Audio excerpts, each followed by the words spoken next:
दुश्मनामध्ये तेलंगणा कामरा डिस्ट्रिक्टमध्ये असा माझे अनुभव आहे असं की या चमत्कारी मार्गावरची बापसुबापांची ते असा आशीर्वाद आहे त्यांची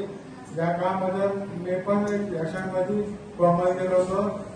ते पण एका मार्ग घेऊन मला जीवनदान दिले आणि दुसरी आता परवा 28 तारीखला बुधवारी माझे मनोभाव शेतामध्ये औषध मागायचे औषध केले त्यानं तर हॉस्पिटल घेऊन गेले पण डॉक्टर नाही भरोसा देणार नाही त्यांना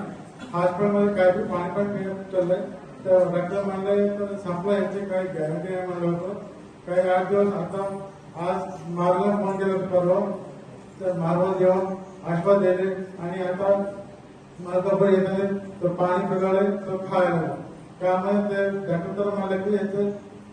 शरीरामध्ये औषध आहे आता देणं कठीण आहे आता भरोसा निर्माण देत होतो टाळ्यांच्या गजरामध्ये स्वागत करूया. बोलने लक्ष्मणात मराठी चांगली बोलता येत नहीं कारण तो आज तेलंगाना मधला. हिंदी में बात कर सकता अच्छी क्या तेलुगु में बोल ना पे राहुल मोठ्याने बोल जरा. कामरा डिस्ट्रिक्ट నా తమ్ముడు చైనా పురుగుల మందు తాగిండు హాస్పిటల్ తీసుకెళ్తా డాక్టర్ గారు చెప్పారు భరోసా లేదని చెప్పారు ఆయన ట్రీట్మెంట్ చేసిన కానీ నాలుగు రోజులు ట్రీట్మెంట్ చేసిన కానీ నమ్మకం లేదని చెప్పి ఏం కాదు మీ తమ్ముడు బతుకుంటారని భరోసా ఇచ్చారు కానీ నమ్మకం లేకుండా తర్వాత మా నిజామాబాద్ కలిసి ఆశీర్వదించారు దాని తర్వాత మా తమ్ముడికి డిశ్చార్జ్ చేశారు డాక్టర్ గారు నా పరిస్థితిలో భరోసా లేకుండా ఇచ్చారు తర్వాత బంగారు తీసుకెళ్తే మహారాజు ఫోన్ చేసి బంగారు తీసుకెళ్ళిన డబ్బులు తీసుకెళ్ళాక మహారాజుతో ఆశీర్వాదాన్ని మీరు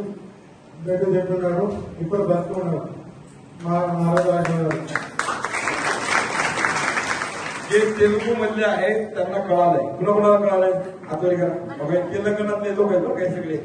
त्या पोरीनं हात टाळ्या वाजवल्या म्हणलं ही नाही तेलंगणामधले हातोरी करा तेलंगणाचे कोण कोण आहे कुणाला कळालं म्हणजे आनंद भैयाचा अनुभव त्यांनी सांगितला मी सांगतो तुम्हाला ट्रान्सलेशन करून सांगतो त्याचा भाऊ त्याला आला का तू मोबाईल का आले त्याला घेऊन या त्याचा भाऊ बोलवता त्याचा भाऊ विष पिला भांडणं झाली घरात विष पिला डॉक्टरांनी सांगितलं यांना सरकारी दवाखान्यात घेऊन जाऊ आपण चिकुंदा गाव आहे त्याचं तेलंगणामध्ये निजामाबाद मध्ये सरकारी हॉस्पिटल में भेजा उसको तो तिथे गेल्यानंतर त्याला डॉक्टरांनी सांगितलं की पेशंट जगेल असं सांगता येत नाही पेशंट जगेल असं सांगता येत नाही म्हटल्यानंतर मला फोन केला त्यांनी की पेशंट जगणार नाही डॉक्टर म्हणतात लास्टच्या स्टेजला आहे जुने भक्त आहेत ते त्याने सांगितलं आपको आना पडेगा हम इधर बहुत टेन्शन में म्हटलं काय हरकत नाही घाबरू नका मी येतो त्यांना त्याच मित्राला सांगितलं होतं घाबरण्याचं काहीच कारण नाही काही होणार नाही बिलकुल सुद्धा काहीच होणार नाही विष पेलेला असला तरी काय होणार नाही तो मरणार नाही डॉक्टरांनी सांगितलं होतं की तो काही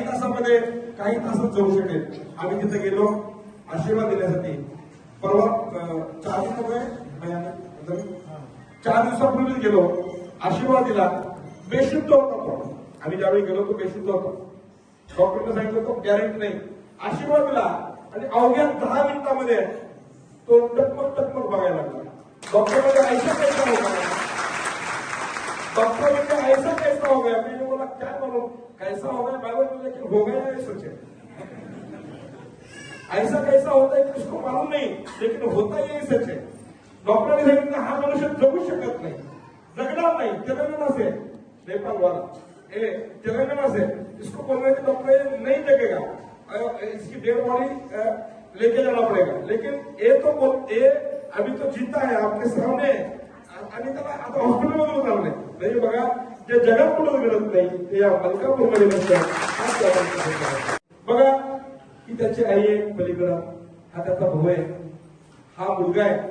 बिचारी इतकी तरुण होती इतकी रडत होती कोणत्या आईला वाटेल का आपला मुलगा बनावा तिथं मोठ्याने रडायची बिचारी महाराज मेरे बच्चे को बचाओ मेरे बच्चे को बचाओ मैंने बोला मी म्हणलं त्याला काहीच होत नाही काढू नकोस अहो ती म्हणायची डॉक्टर म्हणतं मेल्याचं चाललंय आता हे काही जगणार नाही डॉक्टरांनी सांगितलंय डॉक्टर म्हणतं कोणाला पटणार नाही लगेच माणसाला भीती वाटते ना पण दत्तबाबांची कृपा अशी झाली सद्गुरू सुभाष बाबांची कृपा झाली प्रसाद काय पाणी प्यायला दिलं आम्ही त्याला झोपेतून म्हणजे तो असा पूर्ण बेशुद्ध होता, तोंडामध्ये पाणी टाकलं आणि अवघ्या 10 मिनिटामध्ये कितने 10 मिनिट में शोधला 10 मिनिट में 10 मिनिटातच अगदी तो व्यवस्थित झाला आणि आता तो 100% व्यवस्थित झाला. डॉक्टर ने सांगितलं इसको अभी डिस्चार्ज दिया घर लेके जाओ. म्हणजे हा महिमा इतका मोठा आघात आहे जे जगात कुठं घडत नाही ते या मलकापूरमध्ये जे नवीन आले त्यांना वाटत असेल किंवा खरंच काय इथं काय हे इथं असेल, कारण इथं बुद्धी बंद पडते. त्यावेळी इथं महिमा पाहिल्यानंतर ऐकल्यानंतर इथली बुद्धी बंद पडते. महाराज ही गोष्ट सोपी नाही. सोपी का बोला ना,